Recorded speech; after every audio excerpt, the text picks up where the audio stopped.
Today, I'm going to talk about the 10 reasons that delegation fails. These 10 failures in delegation are what I found that leaders experience the most.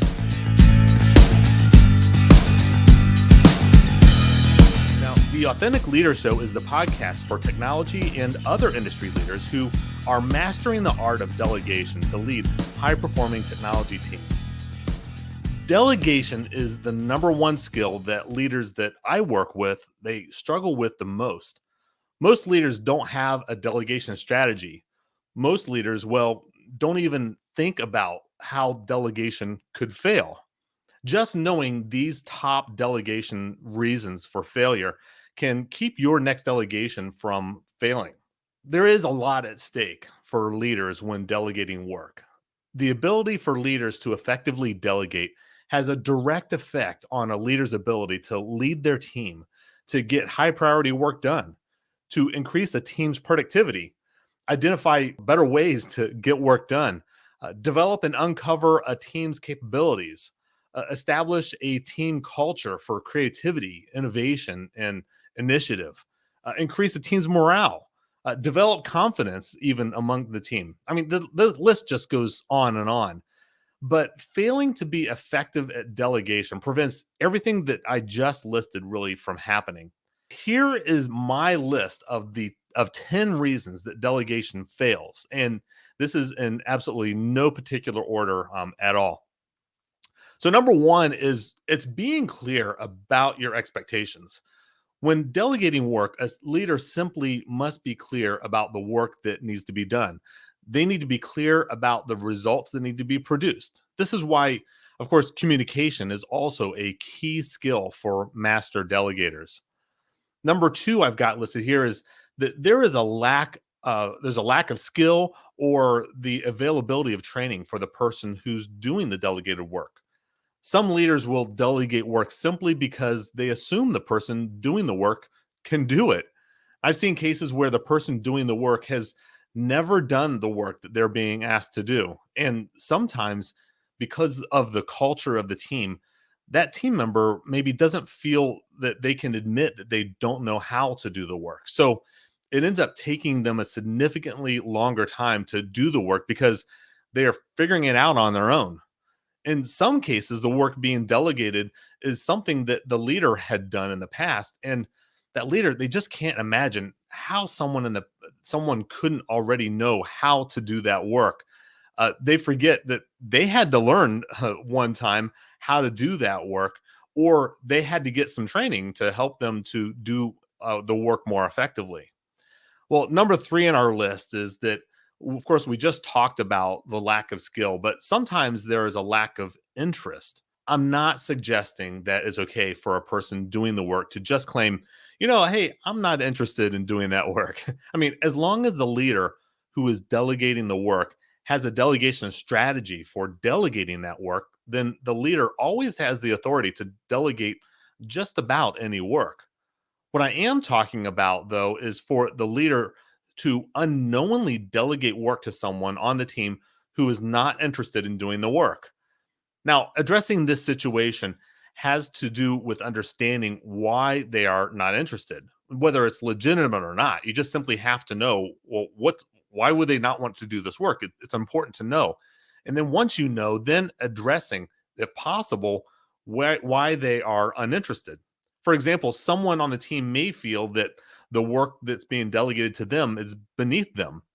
And it's time for the leader to address why they feel that way and why they are delegating the work to this person, which actually brings us to our number four reason that delegation fails. And it's because the person doing the work doesn't always understand why the work is being done or why they are the ones who are being asked to do the work. To understand why the work is being done, it's part of your delegation strategy as a leader. It's not only valid, but it's also necessary for the person who's doing any delegated work to understand why does this work even need to be done? Why this work fits in with other work that's already being done maybe on the team. Why this work fits with the organization, the team, or the individual goals. and of course, why you feel that they are the most appropriate person to do the work that you're delegating to them.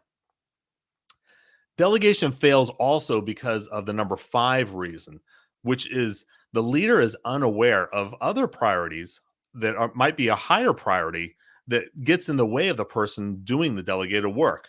Now, this again is why I feel so strongly about having a delegation strategy. Part of effective delegation is an awareness from the leader that other priorities already on the plate of their team member might be interfering and getting in the way. In your delegation strategy, you are using tools to give you situational awareness of anything that may conflict with your team members' ability from completing the work that you are asking them to do. Similar to higher priorities is that's getting in the way is number six, which is a disagreement about the urgency of the work that's being delegated.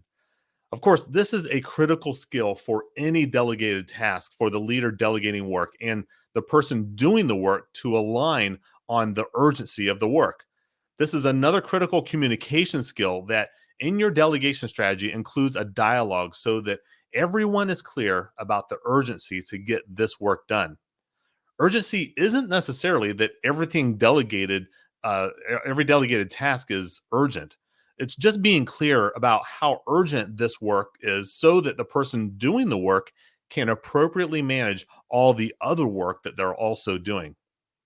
Related to urgency, and another reason that delegation fails is number seven listed here, and it's having unclear deadlines.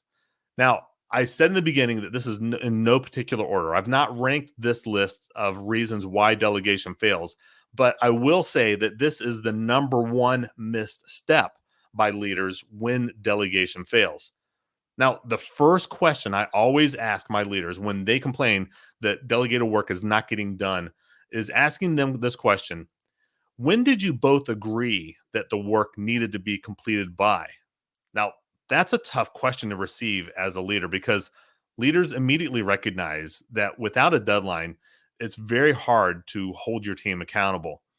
When I ask that question, I sometimes get this response: well, they know or they should know when this needs to be done, which of course causes me to ask a new question. And my next question is, well, how do they know or how would they know?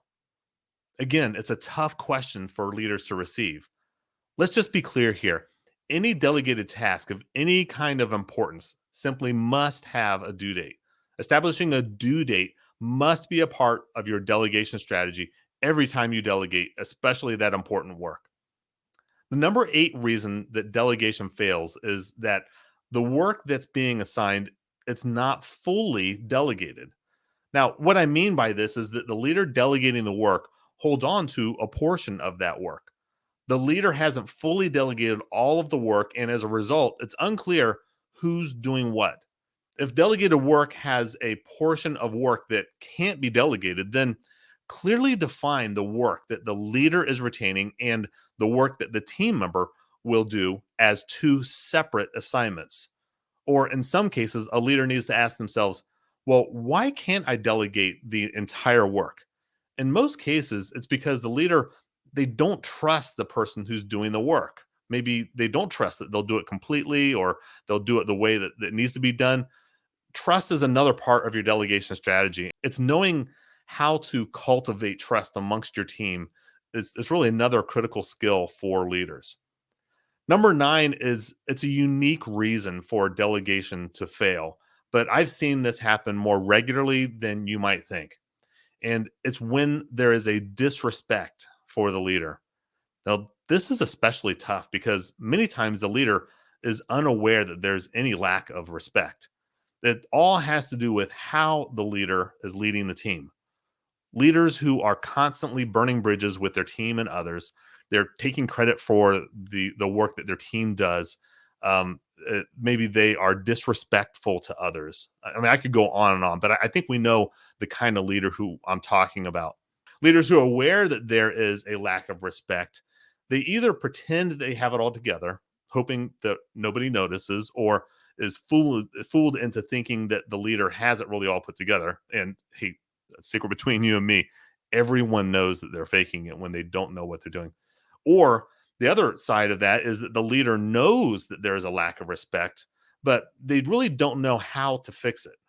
Well, of course, that's where I come in and I help leaders to increase their credibility as an authentic leader, but we'll save the advertisement for later. The number 10 in my list of reasons delegation fail, it's when the culture of the team is a risk adverse culture. In order for a leader to become a delegation master, the leader is going to have to accept a certain level of risk. Many leaders working in a risk adverse culture are completely unaware. Leaders are unaware because they haven't recognized that a leader is always responsible for the team's culture. And other poor leadership behaviors that can feed a risk averse culture without the leader even recognizing it. So, this is a tough reason that delegation fails. Years ago, before I started my coaching practice, I was part of a consulting and coaching team for executives at a nuclear power plant. As you can imagine, it can be easy to have a risk averse culture at a nuclear power plant. Every single action taken at the nuclear plant is to reduce risk. So, once it was recognized that risk was getting in the way of getting work done, leadership at the plant had to be very intentional about their delegation strategy. Now, a bonus reason I'm going to share here, number 11 out of our 10 reasons that delegation fails, is that delegation fails is that when the leader has a requirement for perfection. Now, what I'm talking about here is when the leader exerts that their high standards, perhaps maybe even unrealistically high, that work must be done perfectly. Now, in some industries, with some critical work, of course, the work must be perfect. I mean, see the surgeons or technology security or even nuclear power plants. But what I am talking about is in the normal operations of work that needs to get done by someone else through delegation. Another part of your delegation strategy is how to delegate appropriately so that the person doing the work can learn, grow, and acquire new skills that can be perfected over time. This is also where coaching comes in. And here I'm talking about where the leader is coaching their team to improve.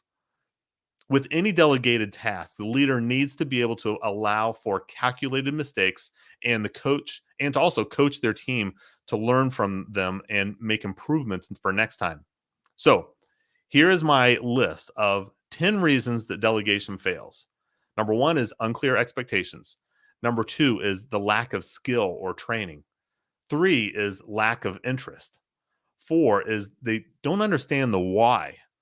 5 is that there are other higher priorities. 6, there is a disagreement about urgency. 7, there's no deadline established. 8, the work is not fully delegated. 9, there's disrespect for the manager. 10, a risk averse culture. And of course, your bonus number 11 out of the 10 reasons that delegation fails is perfection requirement. Do you struggle with delegation? Can you relate to anything that I listed here in my list of 10 or actually 11 reasons that why delegation fails? Well, let's talk about your delegation strategy and see where you may have some opportunity to increase your delegation mastery. Schedule your free strategy call at ChristopherRJones.com. If you can relate to anything that I shared today, or if you have any questions, put a comment here and I'll respond. You can also DM me or reach out to me through my LinkedIn profile. Next month, I will be hosting a free delegation workshop. I'll be giving away all that you need to know to become a delegation master. If you'd like to learn more about this workshop, private message me or leave a comment below and I'll get you all of the details. You can connect with me on LinkedIn. You can find me at I am Christopher Jones. You can find more information and get other free resources when you go to ChristopherRJones.com. Hey, thank you for joining us today. Please come back next week for another podcast episode.